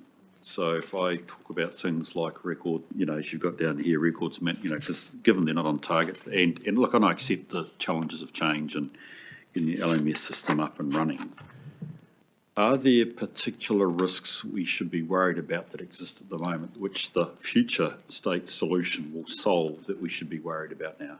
Are you specifically talking about records management? I'm talking about any of them, because there are. You've quite helpfully given me the 4 or 5 projects that are either particularly that are not on target, or those that are progressing, and we've got this this sort of systemic issue. Yes, the systemic issue, which is the LMS, is yet to come into play. Are we running any significant risk in your assessment now that actually we should be worried about? I think we manage it within the systems we've got now reasonably well. I think this is a big improvement if we can get a system that can manage everything for us, as we always have. A wonderful system. Yeah, I think we are regularly ensuring that it's kept at the front of the responsible managers, because I regularly catch up with them every quarter to say where are we at with this stuff. So yeah, I'm fairly confident that we aren't running too much of a risk. I think that probably the most biggest risk is around the building and consents resource one, which we've actually made a bit of progress in the last week on this one. We now have the data. So that is one area that I am concerned about, and I like to think we'll have that reconciliation up and running within the next few weeks. Brilliant. Yeah. That was the one that probably, Yes. without telling you, was perhaps a That's focus for the me, one because that concerns, this yeah. is real. This Yeah. is statutory, but mind you, records management, statutory compliance as well, so I Yeah. should be careful in picking that one out, but okay, thank you. Yeah, okay. Well, it's good to hear there's a bit of specific on-the-ground progress as far as. Yes, we have made some progress. Yeah. Okay, well, look, we'll be very interested. Clearly, that as I said, the LMS system is clearly pivotal to upgrading people's skill and capability, which then, Sally, goes to your point, it leads on to then being able to see the effects somewhere further down the track. So perhaps, if I could suggest in the next report, you give us a sense of where LMS is at, that would be wonderful. Can I just get a clarification on that? The LMS, is that going to be an improved way of training? And we are doing training now, and that's just going to be improved. It's not that we're not doing it and we're waiting on it. Oh no, we are definitely doing. Yeah, we're doing training, but we're sort of delivering it in different ways. And the LMS is sort of a self-service type module, and we'll be able to create our own content and launch it in different ways and ask people we'll be able to monitor that people are actually going in and watching videos and doing their own training. And yeah, we'll just create different opportunities for improved ways of delivering that and creating, yeah. Thank you for that question. Good question, yes. It's not as if we've got an absence of anything. This is actually an improved way of doing it, which is great. So thank you for that question. That's good. Can we go to the recommendation, please, which is that we receive Raywin's report. We'll move in a seconder, please. I'll move it. Do I have a seconder, please? Thanks, Harry. I'll put the motion. All those in favour, please say aye. Aye. Those against, it's carried. Thank you very much for that, Raywin. Let's keep moving over. So we're into, this must be the biggest set of appendices I've seen in my life, Alistair, or Dave. But thank you, and look forward to, We've got the external audit. oh, sorry. I always try to, at every meeting, I try and find a paper where I can go a paper on. My apologies. So, Talia, could we just have a quick chat about the external audit recommendations? Is Karen online by now? G'day, Karen. Yes, I'm here. I'm here, Bruce. Hi, good morning, everyone. You just popped up. Well done. Literally. No, I've been here the whole time. No. It's okay, Karen. Talia, your paper, please. Thank you. So we are making progress on the external audit recommendations. We hope to make some more progress in the next month or so before audits start our official external audit for the 2024 year end. The only one that I'd like to point out here is around the attendance and resolution times performance measures. So we have received a qualified opinion for this one for the past couple of years. We thought we had fixed all of the issues that had been raised, but there's potentially further issues that the testing has found this year so far. So we're still working with Audit New Zealand about even further testing to see whether we can overcome that this year or whether we will again have more recommendations to put in place. Thank you. Thanks for that, Talia. Appreciate that. Any questions or comments for Talia? Sorry, it was slow. Any questions? Talia, thank you for that advice, particularly around the challenge of the resolution time. And I do appreciate that we were probably a wee bit tie-ho on the basis that actually water reform might take the problem away, which is a reasonable investment decision. Obviously, it hasn't quite achieved that yet. Okay, so it is important that we try and get on top of that, I suspect. But appreciate that you have tried, but we think you're hinting to me that it might be a challenge yet when it comes to the opinion. So I'll take that one on board. Karen, thank you for also being here. I just wonder if I could ask, we are making progress and I'm comfortable with that. Have you dealt with these at an interim stage, or you'll look to clear these out from your perspective with the final audit? We have looked at some of the prior year recommendations at interim stage to the extent that we could, because some rely on completion of the final audit. We can confirm that the council is making progress in the areas where we've made recommendations. In particular, I note the very good work done by the Water Division and others on the inventory items in water. I have seen the report from the valuer on the three waters, and they're very positive about the inventory stock takes that have been done and the tidying up of those assets, in particular the above ground assets. So I'd just like to recognise that. The issue of the attendance and resolution time measure, through our walkthroughs we have identified a classification issue and an accuracy issue. We will do further testing, but if we can identify the issues by just doing a walkthrough, it seems that there are potentially further errors in the data, in which case we will discuss with the council and probably call it to a halt or stop, because if further work is just going to reconfirm that indeed the issue hasn't been fully addressed and we continue to qualify the opinion, then it just creates work for the council and us to carry on in this way. Okay, look, thank you for that, Karen. I hear your point on that one, and so yes, let's not waste good time and money if in fact we can't achieve something this year.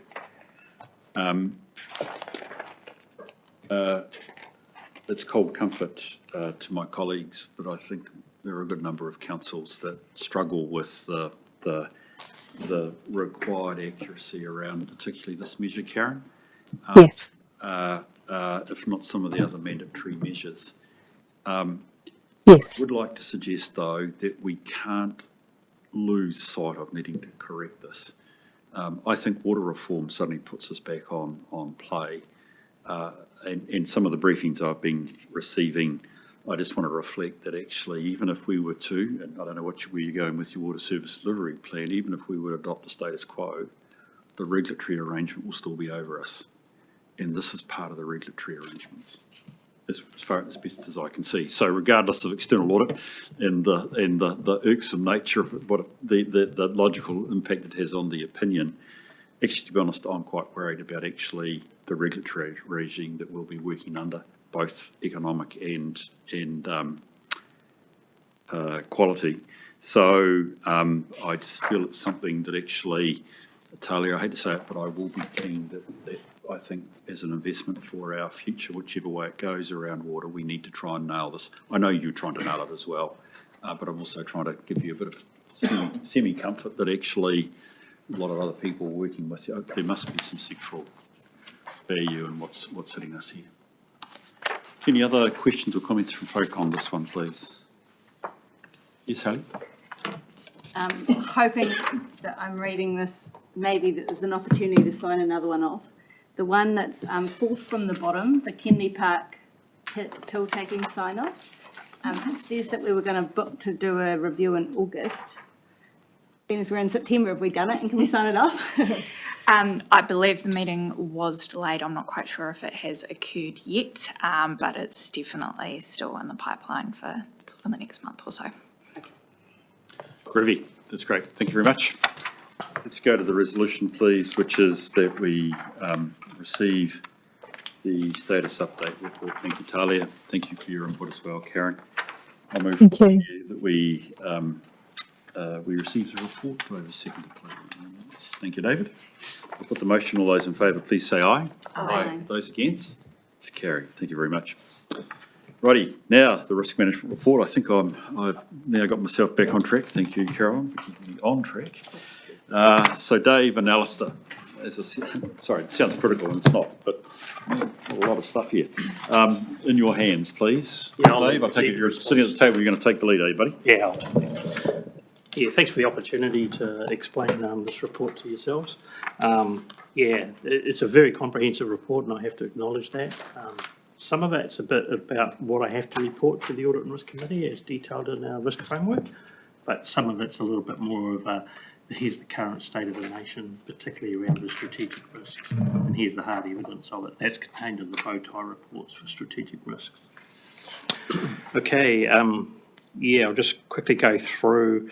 Yeah, the contents of this report are based around the Uplift program, and you'll see that that's at the back of all the appendices and our target dates.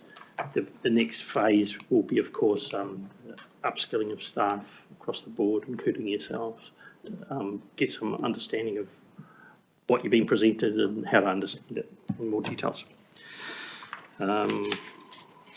It's interesting too, when I look at here, we're talking about the risk assurance program. I would suggest that it's worthwhile considering putting an assurance clause in the policy document and referring to the framework on how we intend to do that. And I'll work closely with Raymond on that subject. So again, I've indicated we're going to follow the 3 lines of defence model, which is really reasonably straightforward, and I'm sure you're familiar with that. I've also explained about the contents of the ELT report, which again is probably a more concise version of what you're witnessing here, and they should get that some 2 weeks prior to yourselves getting your reports. Okay. You'll see in the table A that who gets what reports and what frequency they are. The majority of the reports for the Tier 3 and 4 managers, of course, are automated, so they come out ready or not. And again, that's part of the housekeeping process. So I report to yourselves on the strategic risks that are high and extreme, remind of that. Okay, so anything below that is not considered significant enough and will be managed at a directorate level. Right, yeah, the operational risk status, it shows you where we're at currently, and again, that's the profile. I suggest what you're actually witnessing here is, again, more housekeeping needs to be done, and that's part of the update program. Okay. All right. We have activated some of those automatic notification processes to try and chase people along. As a friendly reminder, so to speak. The system's very smart, but again, just to reiterate, initially everything was turned on to notify everybody of everything. People had so much white noise that they ignored it. So we're progressively turning that back on. And once we get the housekeeping better, it will make a lot more sense to people. It should be the significant few that we'd be looking at. All right. Any questions? Look, thank you, Dave, and I'm deeply appreciative of again the commitment to give us the information. And I must confess, I probably spent most of my time looking through the bow ties, which probably because it's the first page. No, far from it, because actually I find that a really effective thing. So I just want to acknowledge the work that obviously you folk have been doing, and secondly, I'd like to acknowledge the work of the ELT, because I think any good risk management is based around the work of the ELT. And looking at what I have seen reported there on page 58, 59, and I guess are indicative by I presume the bow ties are a result of the deep dive work. Correct. I think that's really valuable. So Louise, to you and your team, I'm deeply appreciative that you guys have put this effort into getting us this far through the process, which is really great. Just a point too, that I think it's important to understand the risk appetite versus the escalation process. Yep. That risk appetite is not the end of the road. It's basically, this is normal for us. Yeah. So the appetite process actually escalates it to the level of a business that has that delegated authority with a table that reflects that. At this point in time, I'd say it's fair that the majority of those are unfortunately in the chief executive's hands. So I think in time, what I anticipate to happen is I'll be able to go through the last 12 months. This is what we've been escalating for what reasons in this category. Yeah. And then is that sensible or are we trying to overwhelm the chief executive? So in effect, I think you'll find that the directors should have a bit more delegated authority than what they've currently got. Good. Well, that's an effective, there's no reason the system shouldn't change, so we don't swamp Louise, which makes a lot of sense. Well, Louise would be the judge of that at the end, I think. She's, how come we're getting all these things? Louise, what has ELT learned about risk management out of going through this process? Can I ask that question? We have too many risks. We have too many risks. We're not focused on strategic risks. That's part of the process we're going through now. That was a leading question for me because I want to comment on the answer, not your answer. We do look to have an annual review of our strategic risks, but I'm in terms of my practice, I'm just wondering whether that's quite the right place to start. And I've just finished an exercise with a couple of my responsibilities where I've actually asked, what is it you want to achieve in the coming 15 months? And what is the uncertainty around those? In which case, uncertainty being risk. Those are probably the things this committee could help ELT, help council focus on. But like, dare I say, my point before, to you, Russell, what's your vision about this project? What's the uncertainty about achieving that in 2026? And I just wonder whether none of these risks will go away. So I'm very interested in your point, Dave, about actually this has been managed at the right level. So I absolutely get that. So nothing actually probably drops off there. But I'm just wondering how aligned the work of the committee is with actually what really counts for Napier City. So that's not a criticism, by the way, what's happening. I want to stress that, but I'm just wondering whether we can, as a committee, fine-tune actually only what we do, because we've got 2 or 3 meetings where we're receiving really good information probably we aren't talking a lot with you and management about actually, so what is the risk profile like? How are we dealing with those uncertainties? Your point also about actually how does this fit within the assurance side of life. So, this is all cracker in the right direction. I'm just keen that we as a committee, and I feel that it's a chair responsibility, that we're actually doing the right work, rather than being scattergun and across, actually being more targeted about what are the real risks or the uncertainties that we should focus on, because it's going to support us achieve the things that really count. Look, as an indication, Louise, I did this, and I won't better not say which council, actually with your LT, and we said, what do you have to nail between now and in 15 months' time, which of course is the elections, and we got it down to 5 things. And we then said, so what of our strategic risks supports the achievement of that?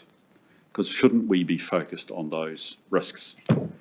And actually, we moved off our strategic risk register, Dave, probably 5 of them. Not because they aren't important, but actually, you talk about white noise, let's take the white noise out of this, but more importantly, let's be focused. So, look, I posit that this is not a question, but I posit that as some thinking about developing our maturity as we go along.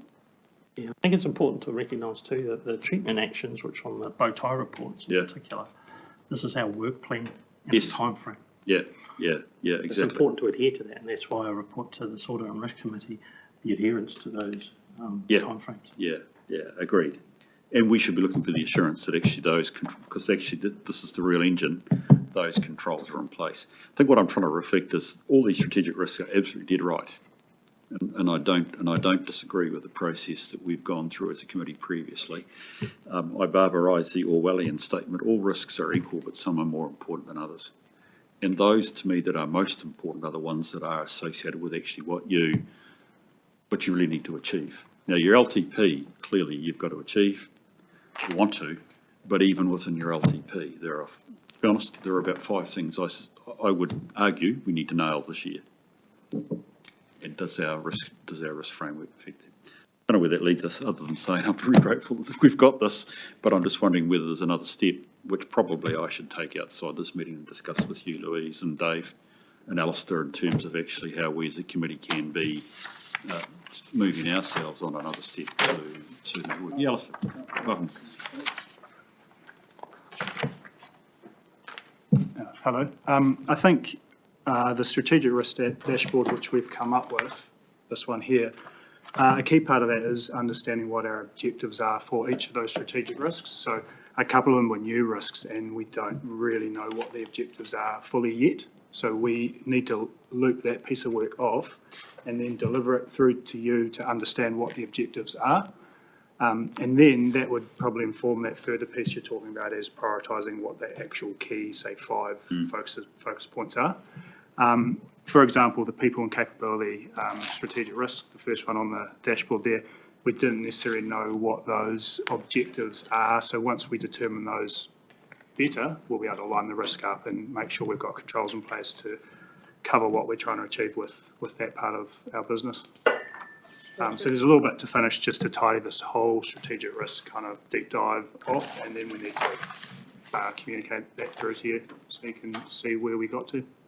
So through the chair, those strategic risks were done in a workshop with PwC, if I'm correct.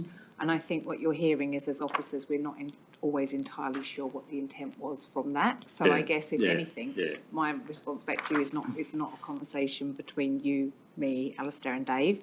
It's actually back to a workshop with council to test whether they're appropriate, those strategic risks, because as sometimes as officers, we're not entirely sure what the intent was, and probably your intent 18 months or 12 months ago will have changed. So if anything, it may be a consideration of council, or whether it's audit and risk, that whether you actually need to go back and run another workshop to revisit those, rather than for us to, because we do sometimes struggle to understand what we mean. Oh, look, Lou, sorry, and if I can just clarify, it wasn't that you and I should be sorting out what really counts. It's actually me saying, I probably had to have a discussion with you to follow through on my suggestions, which actually leads to, hello, what you're saying, a workshop.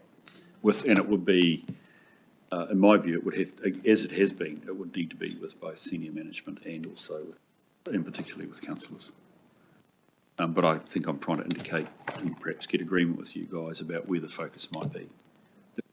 We tie it back to really what are the big things that count. Yeah.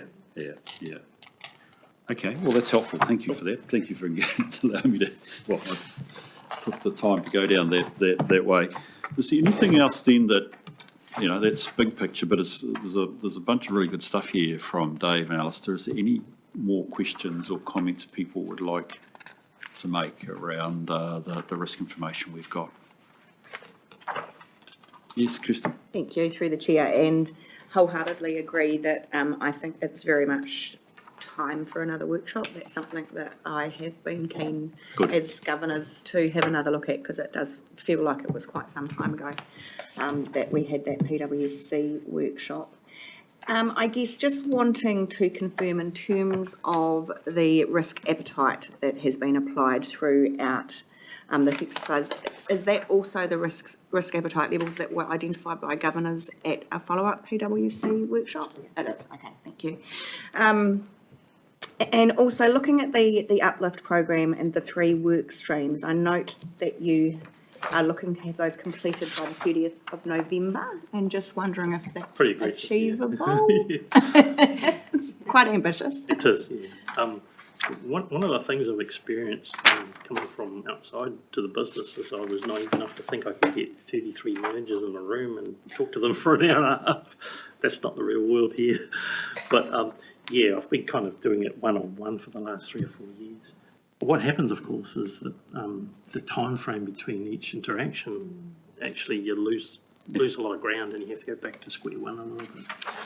So the CAMS College, of course, has a built-in module where it deals with the essentials of risk management, both from a theory point of view and an actual, here's the software and how it works a little bit.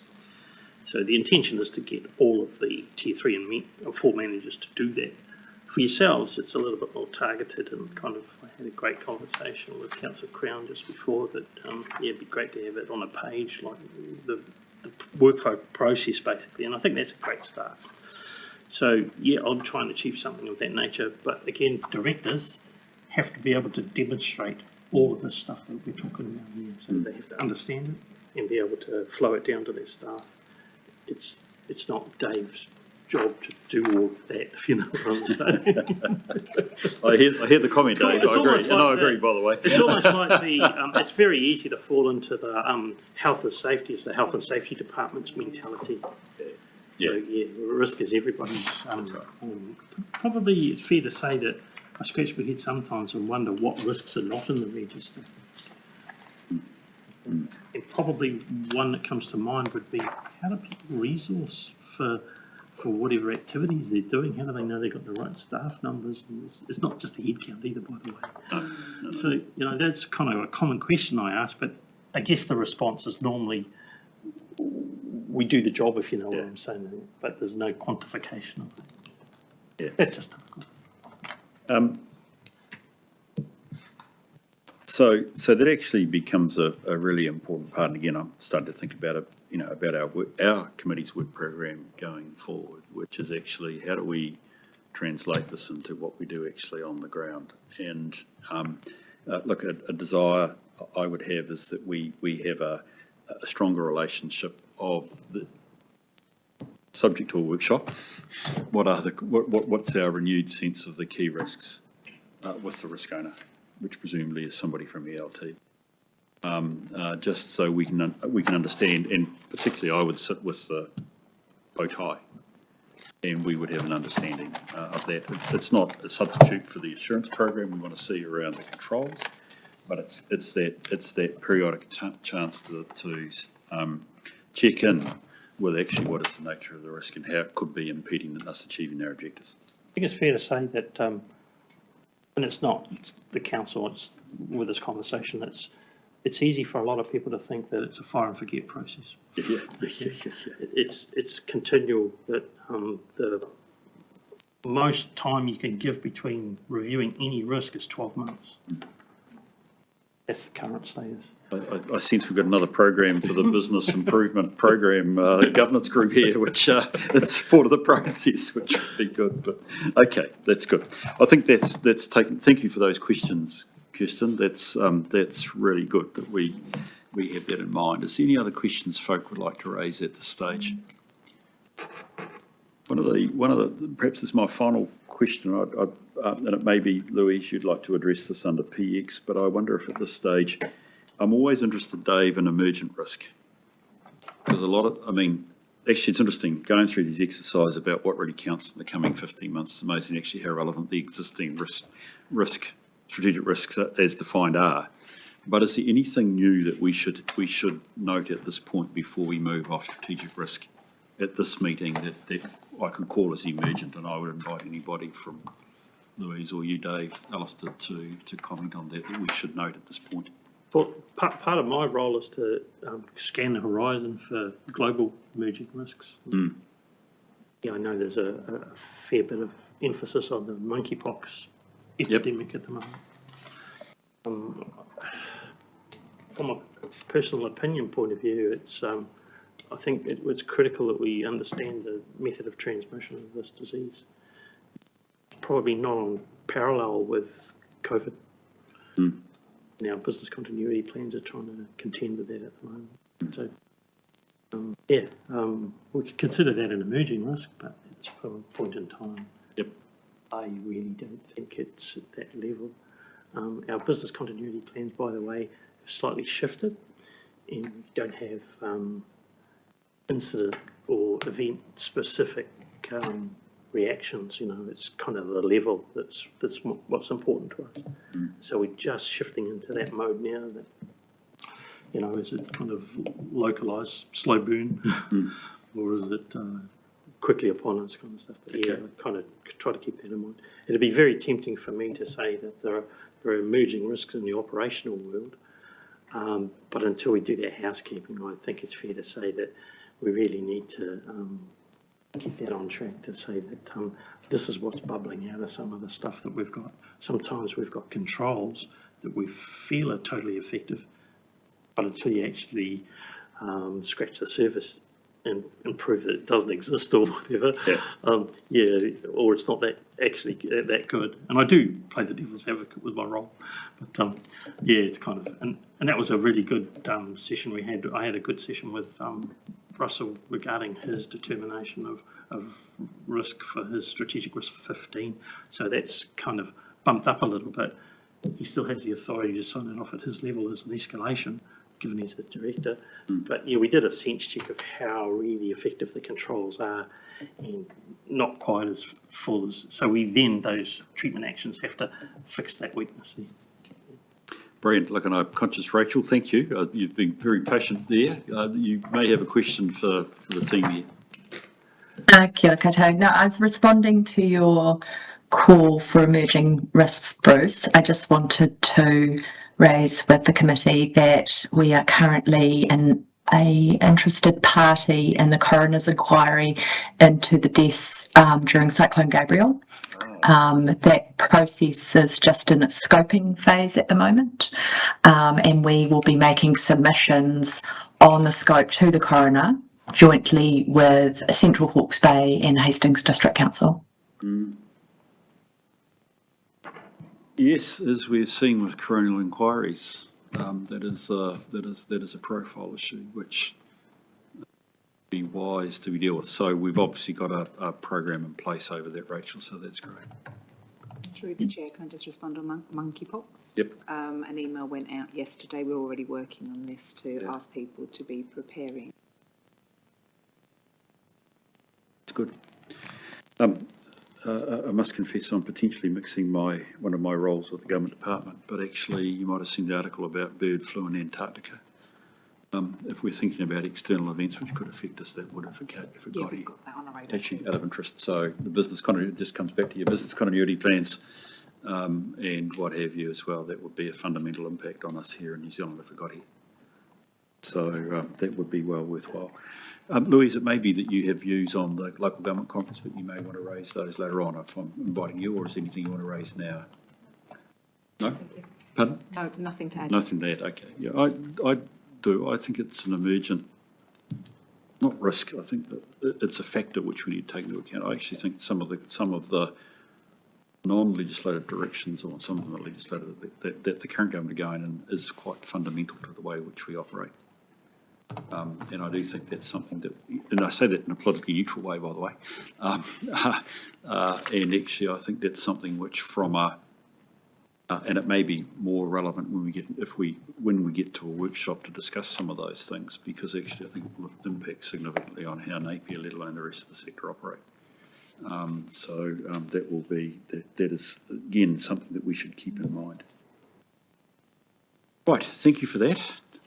Do we have any, I don't think we have any other comments, in which case we can move to the resolution that we received. Very fulsome and welcome report from all of you. Thank you very much for that. Do I have a mover and a seconder, please? Thank you, Kirsten. Thank you, Sally. I'll put the motion. All those in favour, please say aye. Aye. Those against, it's carried. Thank you very much. Jill's not online anymore, she's had to go to our meeting, so. Right. I'm happy to Okay. present the paper. So I'm looking, sorry, you're smart. Are you going to take over, are you, Jess? I'm happy to present the health and safety report Thank you. in the absence of having anyone else here. So Jill's had to go and deal with another matter. So, and just to note, Jill's title in the paper is incorrect. She's actually been appointed as our Chief People Officer. She's not our People Operations Manager, so just know that. So just reiterating some of the points in the paper, it's been, we've had some slower progress over the last quarter in terms of some of the strategic reporting around the improvement plan. And we'll cover off a bit more of an update around that change program or process of the P&C team under PX in the CE update. But just noting that there good reporting of lead and lag reporting, the increase in reporting compared to the quarter of the previous year, which is good, but no investigations or notifiable events for the quarter. And let's take any questions. Thank you for that, Jess. Appreciate you standing in for Jill. So no worries on that. Folk, do we have questions for the team here? Yes, Kirsten. Just referring to the hazards and critical risk, health and safety risks, I note that there's a number of them that aren't in the cycle risk register. Just wondering, so it's page 67 and 68. Just wondering, is there an intention for them to be entered into the risk register? Yes, so there is. So that's just a process that we're working through to work with people to get those into the register. It's actively being worked on. And we have a timeline around that? Just as soon as we can get onto those. Yeah, that is definitely a priority, and we will get onto that as soon as we can. Thank you. I did have a critical note here, but I don't know quite what I meant now, so I'll just try and familiarise myself. We'll include a time frame on that and with the next reporting to make sure we come back with an intention. If they're not in the system by next quarter, we'll come back with a time frame around when they will be. Great, thank you.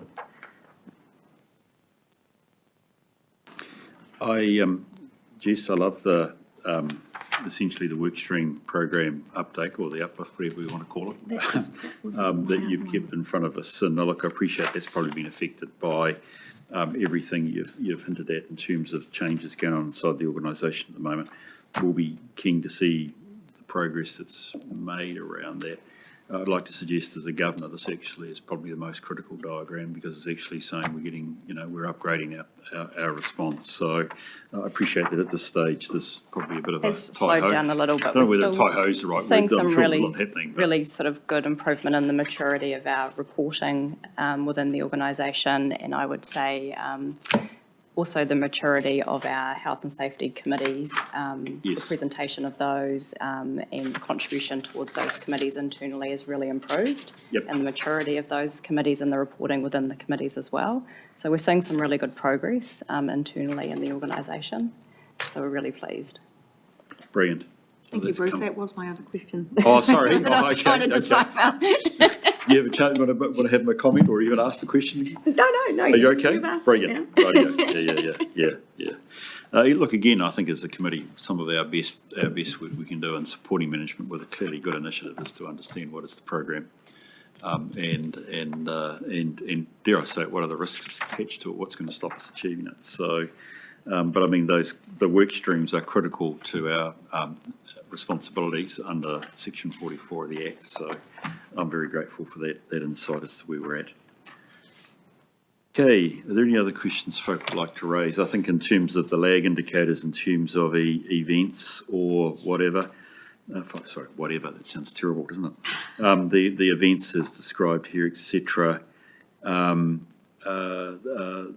Anything that has crossed your mind in terms of that at this stage, Jess?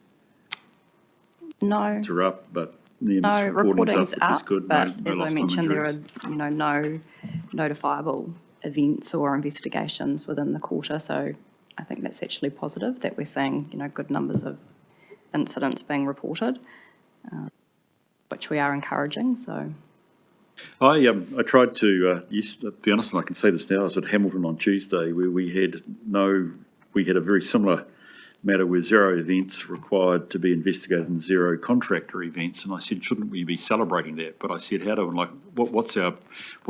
we celebrate in local government? And I said, can I say wahoo? That was about as far as we got in trying to be energised. So that's a great result, though. yeah, it is. Yeah. And I think we should recognise that actually it's actually the absence of incidences that actually is the proof of our work rather than the incurrence of incidences. So, I know that's at the top end of the scale. There are still events that actually occurred, but that's great that we are in that position across the organisation, including the combined PCBUs. And also, by the way, no need to notify WorkSafe also, which is important too. And I think we should just acknowledge the work of your various teams who are doing that, so I'm grateful. Groovy. I sense there's no more questions at this point, in which case can we go to the recommendation, which is that we receive the report. Thank you, Grego. Do I have a second, please? Thank you, Sally. Put the motion. All those in favour, please say aye. Aye. Those against, it's carried.